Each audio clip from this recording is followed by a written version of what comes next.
Hi there, everyone. I'm really excited to share a message from the goddesses that love us so very, very, very much. And the question today that this video is answering is, why are the celestial goddesses rising in our consciousness so profoundly right now? And there are many answers to that question, and I'll quite for sure be answering that in a number of ways in coming channeled messages. Right now, we're in the energy of the Egyptian goddesses, Hathor, Sekhmet, Isis, Nefertari. And that's partly because I'm preparing for being on the live Beyond the Ordinary show tomorrow, June 26th, with John Burgos. And those are the beings I'm delighted and honored to channel. And I'm also creating even an expanded version of the temple space that I call home as my business, as my profession, under this Suzanne Alexandria International. And one of the new offerings is that I've got a Facebook group called Priestess Collective. So if you would like to join that Facebook group, it's going to be another place where we can chat. You'll have opportunities for some live channeling in there as well, and communication and community, and special offerings just for members as well. Then go to Facebook and join the group called Priestess Collective. It's facebook.com/Priestess Collective 22, which to me is the number for the divine feminine. And so that's part of why I'm here, but I'm here to talk about and channel some understanding in the vibrational field of why are the goddesses rising. And they have been, but for me, it's becoming like a pinnacle call to us as priestesses, as priests, as seers, to really come to attention within ourselves and alignment. Because the fact that, here's the fun part, you've undoubtedly spent a lot of time analyzing and reanalyzing your problems and what led you into trauma and all of that kind of thing. And I'm not going to say that that is over completely for any of us. I don't know. But the more we are focused on why we actually also came here, which is the bigger why, and the guides always say, why are you here? And be sure you know your why. Be sure you know who you are.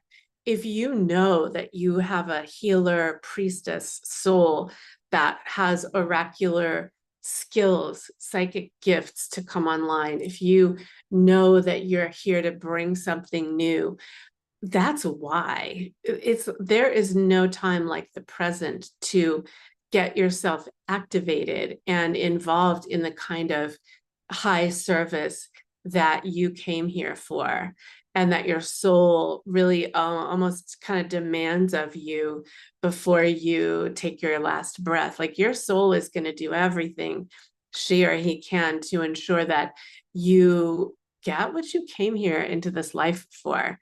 And that's what the guides want. And the goddesses want that more now than ever, because they know that so many light workers came to be experiencing that really profound, complete inner harmonization that leads to profound knowing, that leads to profound wisdom, that leads to the ability to share freely whatever it is and however it is in your life. It matters not if it's a way like this or if it's in your everyday with people on the street or in your corporate experiences. What matters is that you are tending to that rich garden that's your own heart, that's your own soul's calling. And they're kind of like of the vibration right now. Like, let's get to that, everyone.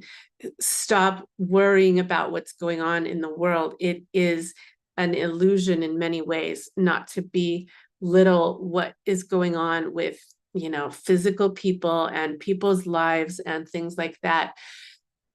it's real in a way, it's real, but it's not the whole story. That's the thing. It's not the whole story. It's not the whole truth of what's going on. There's also this incredibly rapid, luscious expansion of divine light that wants to work with you and be embodied by you and be assimilated at, as your version of oneness. And last fall, I was on a trip to Egypt and then Greece, and I was on a ferry in Greece with one of my beloved soul sisters, channeling the goddess Sophia. And on that, in that specific channel, when I was in the middle of the wide open Aegean Sea that's so gorgeous, Sophia was saying to me and showing her fists like I had seen on all these Egyptian images, Suzanne, it's all about oneness. It is all about oneness. It's all about this marriage. It's all about oneness. And we had seen this image, and typically it's kind of shown atop sarcophaguses and funeral scenes in the imagery and walls of all the temples, not cathedrals. But she was showing that this is a symbol for oneness too. It's a symbol of harmony, and indeed, through oneness is how we pass from this temporal world into the next version of wherever we're going, is what they're saying. But oneness, that's the inner marriage, harmony of the masculine and feminine in you, harmony with your inner child, harmony with your heart, mind, and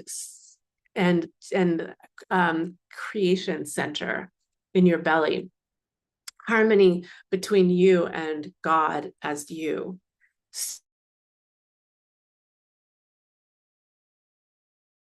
So that's a long explanation. This is our rising, and I encourage you to comment, share a comment if this strikes you and what you're experiencing of oneness right now.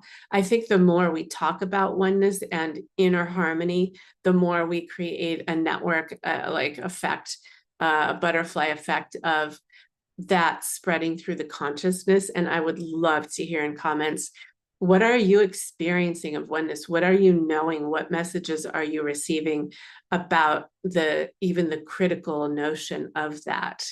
And if you aren't sure, then I'm in high service, and you can see what different ways to work with me in the comments below, because that is one of my soul's missions, is to help guide luminaries, priestesses, light workers into such a